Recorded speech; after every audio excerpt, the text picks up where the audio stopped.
विद्यार्थी मित्रों, आज हम कक्षा 8 में हिंदी विषय में एक पाठ देखेंगे जिस पाठ का नाम है प्रकृति हमारी माँ। इस पाठ में प्रकृति के तत्वों के बारे में बताया गया है।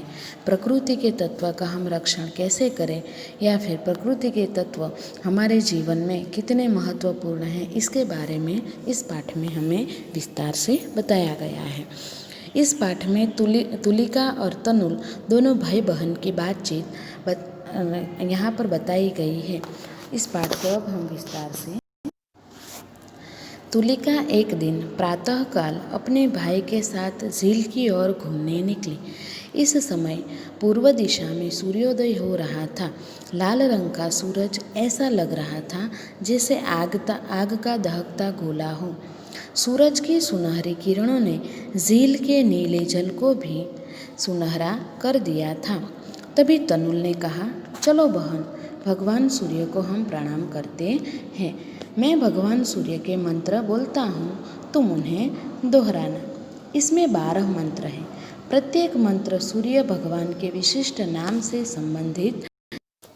यहाँ पर हम देख सकते हैं कि सूर्य उदय हो रहा है। उस समय झील का पानी भी नीला रंग का होता है, लेकिन सूर्य के सुनहरे किरण उसके नीले जल पर पड़ने से वो भी सुनहरे रंग का दिखाई दे रहा है। ये हमारे प्रकृति का यहाँ पर वर्णन किया। तनुल और तुलिका दोनों भगवान सूर्य को प्रणाम करते हुए तनुल कहता है तुलिका से कि मैं भगवान सूर्य के 12 मंत्र यहाँ पर बोलता हूँ, तुम्हें इस मंत्र को दोहराना। तनुल कहता है कि भगवान सूर्य के जो ये 12 मंत्र हैं वो उनके विशिष्ट नाम से संबंधित है। अब हम भगवान सूर्य के मंत्र देखेंगे।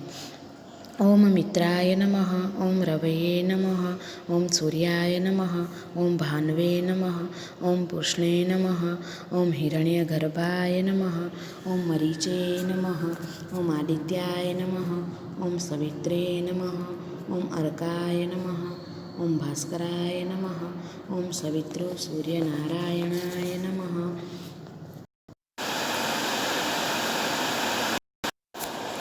तो यहाँ पर प्रकृति के जो तत्व हैं, यानी हमारे पशु पक्षी, वे भी कोयल कहती कुहू कुहू करती गीत गाते हुए झील के किनारे धूप में नहाते मेढक भी चुप क्यों न बैठे, यानी प्रकृति को देखकर हमारे पशु पक्षी भी उत्साहित हो गए। वे भी टर टर स्वर में अपना कर्कश कोरस गाने लगे। झील के किनारे चने के खेत में चने चुगते हुए बगुलों का एक झुंड लंबी गर्दनें उठाकर पक्षियों का मिला जुला रामवेद गायन सुनकर क्रीकी करते हुए दाद देने लगा। बगुलों के झुंड को दाद देते देखकर झाड़ियों में छुपा मोर भला पीछे क्यों रहता, उसने भी अपने सुंदर पंख फैला दिए और नाचने लगा। प्रकृति का यह अनुपम दृश्य देखकर दोनों भाई बहन मुग्ध हो गए और खड़े रह गए, यानी आश्चर्यचकित हो गए। उन्हें यह भी याद नहीं रहा कि जलपान का समय हो गया है, यानी प्रकृति के तत्वों को देखते देखते उन्हें वो भी पता न चला कि कैसे समय बीत गया और उनके जलपान का यानी अल्पाहार का समय हो गया। उन्हें शीघ्र घर लौटकर अपना गृह कार्य भी पूरा करना था।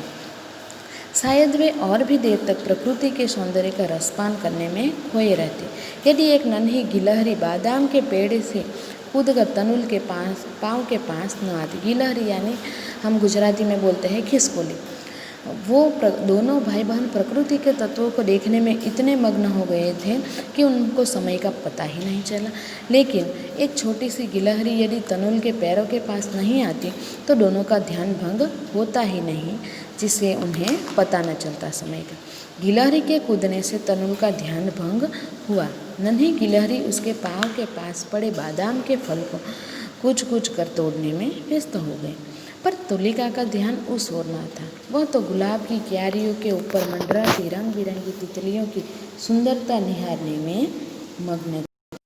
तनुल का ध्यान तो भंग हुआ, लेकिन तुलिका अभी भी मग्न थी। वो क्या देख रही थी? तो वो देख रही थी कि सामने फूलों की क्यारियों में बहुत सी तितलियां उन फूलों के ऊपर बैठ रही थी।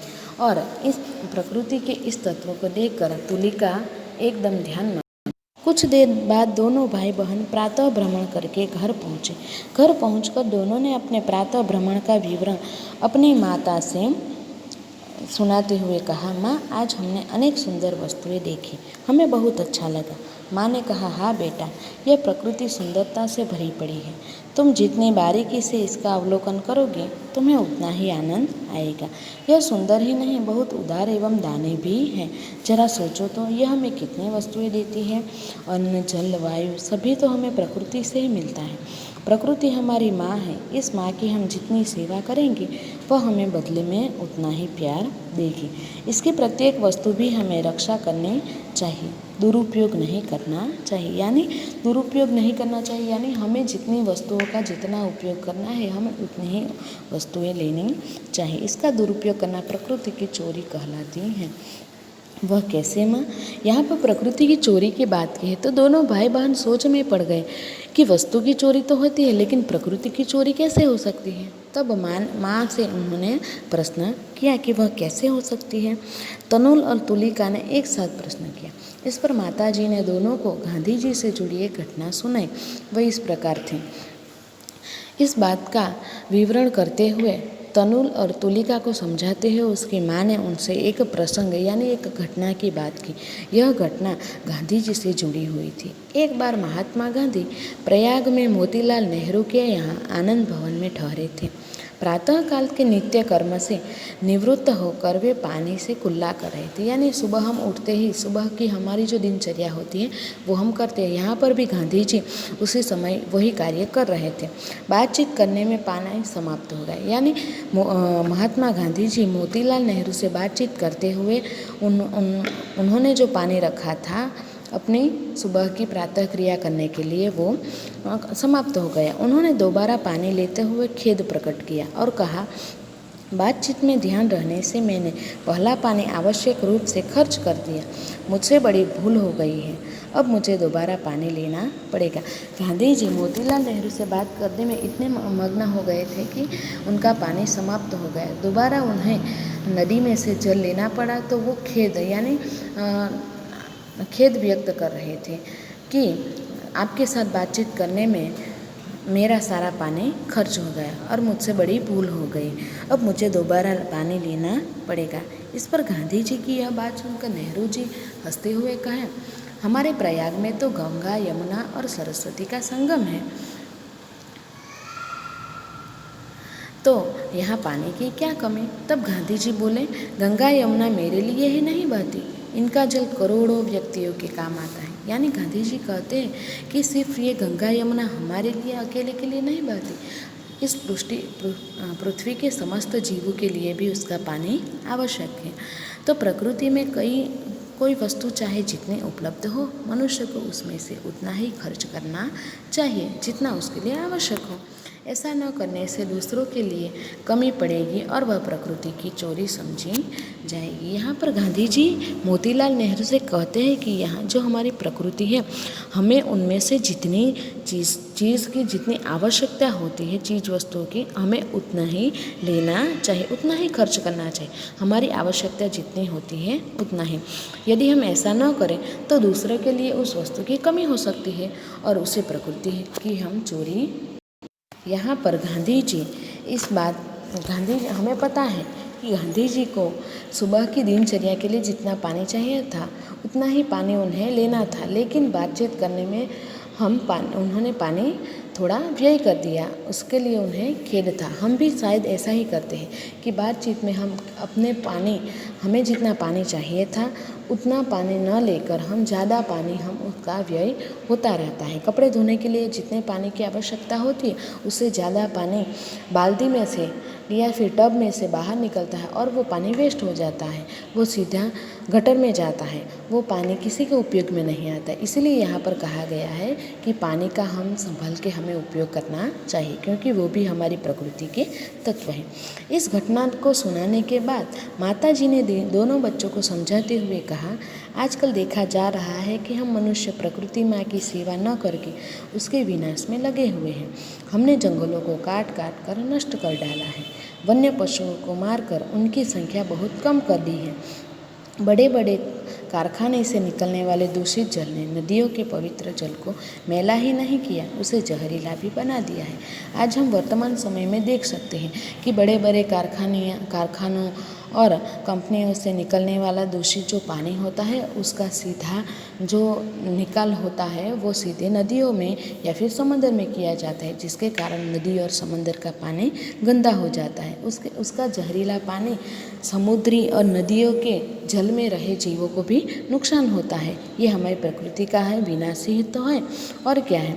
इसके लिए हमें कहा गया है कि हमने जंगलों को भी काट कर अब वहाँ पर भी इमारतें बनानी शुरू कर दी है, जिसके कारण हमारे जो जंगली पशु हैं उनके रहने का जो स्थान है उनकी सुरक्षा अब नहीं रही। इसीलिए वो जहाँ पर लोगों का समुदाय रहता है वहाँ पर आ जाते हैं।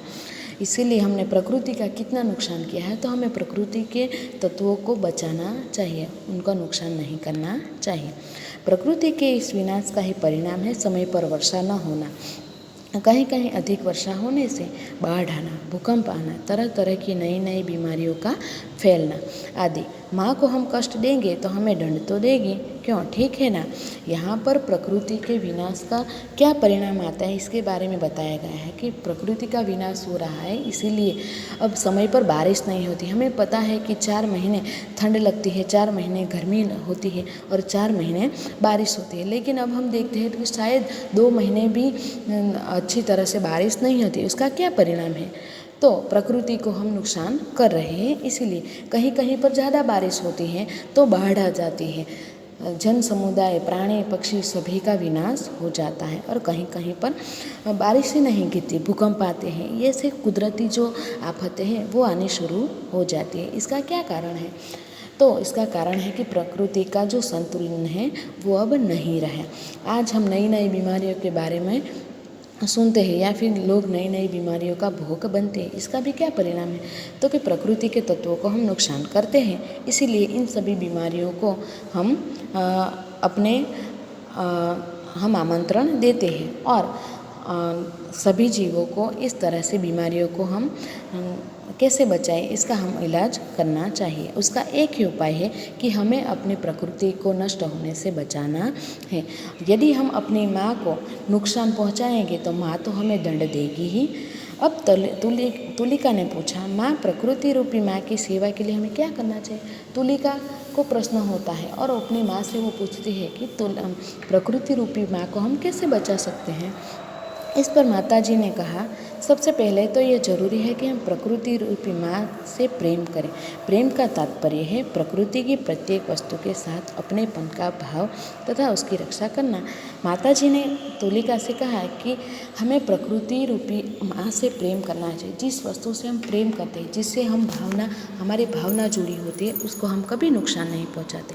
इसीलिए यानी जिसके साथ हमारा अपनापन का रिश्ता होता है उसे हम कभी नुकसान नहीं पहुँचाते। इसीलिए प्रकृति के साथ भी हमें अपनेपन का भाव रखना चाहिए, भले ही वह फूल का एक नन्हा पौधा हो अथवा नन्ही सी प्यारी चिड़िया है क्यों ना, क्योंकि फूल का पौधा वो भी प्रकृति का ही रूप है और छोटी सी चिड़िया वो भी प्रकृति का ही रूप है। तो उसके साथ हमें अपनेपन के भाव के साथ रहना चाहिए। अब तनु ने पूछा इससे हमें क्या मिलेगा? तो माँ ने उससे कहा कि यदि तुम प्रकृति से प्रेम करोगे तो प्रकृति भी तुमसे प्रेम करेगी। यदि तुम प्रकृति की रक्षा करोगे तो प्रकृति भी तुम्हारी रक्षा करेगी। इस प्रकार प्रकृति हमारी माँ। इस पाठ में हमने देखा कि प्रकृति के तत्व कौन कौन से हैं, उनके तत्वों का हमें रक्षण कैसे करना चाहिए, आज वर्तमान समय में हम उसे कैसे नुकसान पहुँचा रहे हैं और इन तत्वों को हम नुकसान होने से कैसे बचा सकते हैं, इसके बारे में हमने देखा। आपको इस पाठ को ध्यान से पढ़ना है, समझना है और इस पाठ को समझकर प्रकृति के तत्वों को आज हम नुकसान पहुंचा रहे हैं तो उसको हमें बचाना है और दूसरे लोग जो नुकसान कर रहे हैं प्रकृति को, उन्हें भी प्रकृति को बचाने के लिए हमें उनको कहना चाहिए। नमस्कार।